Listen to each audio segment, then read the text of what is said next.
As a service provider, you will need to create an invoice to bill your client. Invoices can be prepared for jobs that are not yet started, jobs that are in progress, completed jobs, or even canceled jobs, if a cancellation fee is applicable. These options give you and your client the flexibility to decide on the best invoicing and payment terms for your businesses.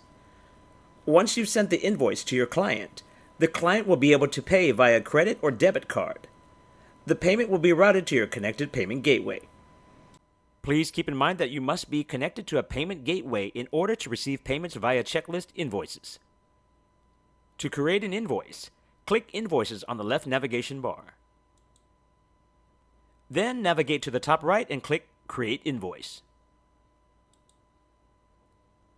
Then select the client you would like to bill and the job or jobs you would like to include on the invoice.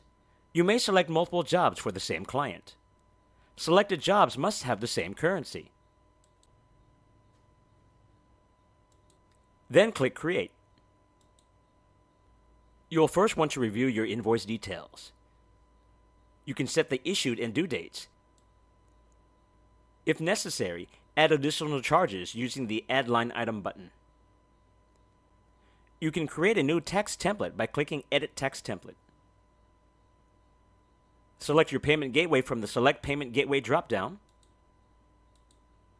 If a gateway is not selected, clients will not be able to pay your invoice in checklist. When you're done, simply click Save. Then click Send to send the invoice to your client. And that's it. Your clients will be able to view the invoice in checklist and pay using their debit or credit card. Thank you again for choosing Checklist.